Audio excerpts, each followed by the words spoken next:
Capítulo 1.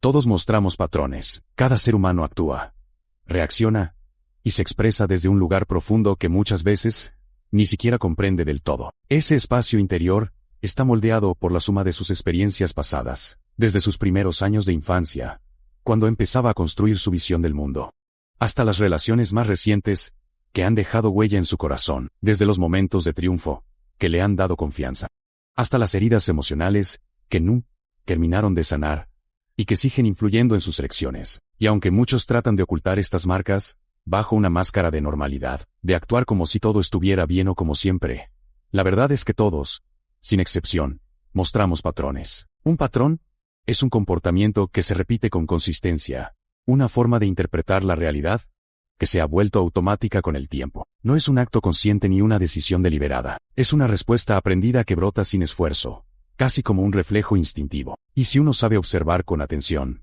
con ojos que buscan entender más allá de la superficie, esos patrones se pueden detectar con sorprendente claridad. Piensa, por ejemplo, en alguien que cada vez que es cuestionado, no importa si la pregunta es suave, constructiva o incluso bien intencionada, reacciona de forma defensiva, se pone a la defensiva casi por reflejo, como si estuviera siendo atacado. ¿Por qué sucede esto? Tal vez en su pasado fue muy criticada, juzgada de forma constante o nunca se le permitió equivocarse.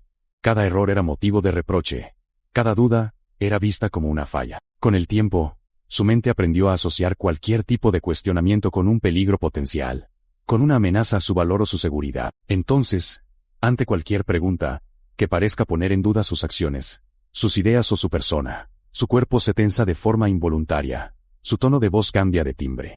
Sus gestos se cierran sobre sí mismo, cruza los brazos, baja la mirada, se aleja. Esa reacción no tiene que ver contigo, ni con la pregunta en sí.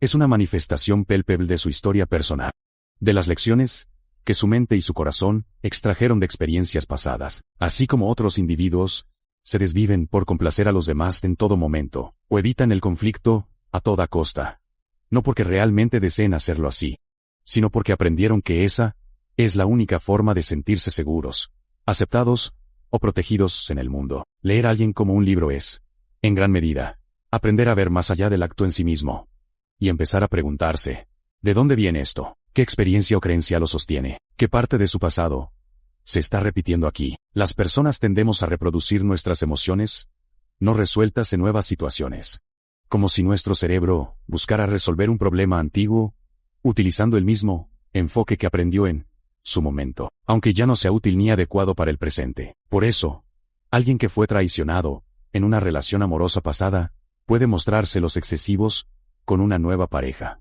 incluso cuando no existe ninguna evidencia que justifique esa desconfianza. Su mente no está reaccionando a lo que está sucediendo en el aquí y ahora, sino a la memoria emocional del dolor que sufrió antes. Su sistema de alerta se activa automáticamente, tratando de evitar que vuelva a experimentar esa sensación de traición. Y así es como funcionan los patrones. Son respuestas antiguas, moldeadas por el pasado, disfrazadas de decisiones o reacciones actuales. Cuando comprendes esta dinámica, dejas de tomarte muchas cosas como algo personal, y empiezas a entender que la mayoría de la gente no te responde a ti como individuo, sino a su propio historial emocional, a las marcas que lleva dentro. Estos patrones se manifiestan de formas diversas, y pueden identificarse en diferentes aspectos de la conducta humana. Algunos son verbales, frases repetidas una y otra vez en situaciones similares, justificaciones constantes para sus acciones, evitación sistemática de ciertos temas que desencadenan emociones difíciles. Otros son físicos, movimientos repetitivos,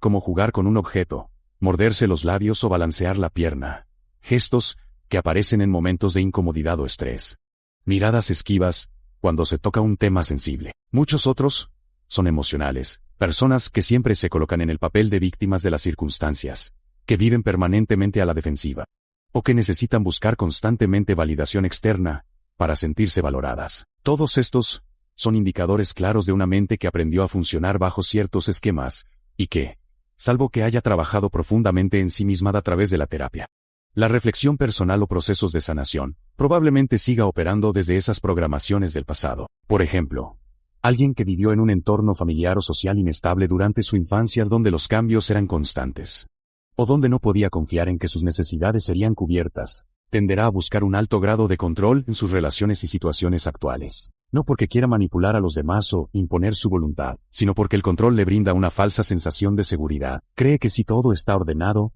y bajo su dominio, no volverá a experimentar la angustia de la incertidumbre. O quien creció sintiéndose invisible, sin que sus opiniones o sentimientos fueran escuchados o valorados, puede hablar constantemente en las conversaciones, interrumpir a los demás, exagerar sus historias y logros, no porque sea una persona egocéntrica, sino porque necesita sentirse visto, reconocido y presente en el mundo. Esa es la forma que aprendió para asegurarse de que no pase desapercibido. Cabe destacar que esto no justifica las conductas que puedan resultar dañinas o inconvenientes para los demás, pero sí las explica en profundidad, y cuando entiendes de dónde provienen, puedes responder con más precisión, tal vez estableciendo límites claros, tal vez con empatía y comprensión, pero ya no desde la confusión o el resentimiento. Un patrón también puede manifestarse en la forma en que una persona da y recibe afecto. Cada individuo tiene un idioma emocional aprendido a lo largo de su vida, y ese idioma define cómo expresa su cariño. Hay quienes solo saben mostrar amor a través del servicio, cocinan para sus seres queridos, les ayudan con sus tareas, o se ocupan de sus necesidades sin que se lo pidan. Otros lo hacen a través de regalos, buscan objetos que sepan que les gustarán, o preparan detalles que transmitan su aprecio. Algunos utilizan las palabras, expresan sus sentimientos con claridad, dan cumplidos y reconocen los logros de los demás. Y hay quienes apenas lo expresan de forma externa, aunque lo sientan con profundidad en su interior. Esto no tiene que ver con cuánto quieren a los demás, sino con cómo aprendieron a demostrar ese amor durante su desarrollo. Tal vez en su familia no se hablaba de sentimientos, o el cariño se expresaba únicamente a través de acciones prácticas. Si logras descifrar ese idioma emocional único de cada persona, podrás comprender sus acciones incluso cuando no sean las que tú esperarías o las que tú mismo utilizarías. Así, lo que para ti puede parecer frialdad o indiferencia, en su mundo, puede ser simplemente su forma de cuidarte, sin sentir que te está invadiendo o incomodando. Pero los patrones no solo nos hablan del pasado de una persona, también pueden ayudarnos a predecir cómo actuará en el futuro. Una persona que constantemente evita asumir responsabilidades por sus errores o decisiones probablemente continuará haciéndolo, si no existe un proceso consciente de cambio y aprendizaje. Alguien que utiliza la culpa como herramienta para manipular las situaciones o las emociones de los demás, seguirá recurriendo a ese mecanismo, si consigue los resultados que busca con él. Por eso, reconocer los patrones en nosotros mismos y en los demás, no solo es útil para comprender la conducta humana, sino también para anticipar cómo se desarrollarán las relaciones y las situaciones. Cuando identificas el estilo de pensamiento y la conducta recurrente de alguien, puedes prever cómo reaccionará en determinadas circunstancias, no porque seas adivino, sino porque entiendes el mecanismo psicológico y emocional que hay detrás de sus acciones. Esta habilidad es invaluable en todos los ámbitos de la vida, en entornos laborales, donde ayuda a trabajar en equipo y a gestionar conflictos, en relaciones familiares, donde permite entender las dinámicas que se repiten de generación en generación, en amistades, donde ayuda a fortalecer los lazos con empatía, incluso en las relaciones de pareja, donde puede ser la clave para construir una convivencia más consciente y respetuosa. Y lo más importante, al reconocer los patrones en nosotros mismos, abrimos la puerta a transformarlos, a liberarnos de las respuestas automáticas que ya no nos sirven y a construir una vida más alineada con quienes realmente somos y con lo que realmente deseamos. Porque aunque nuestros patrones nos han acompañado durante mucho tiempo, no somos prisioneros de ellos. Siempre hay espacio para el cambio, para aprender nuevas formas de ser y de relacionarnos con el mundo.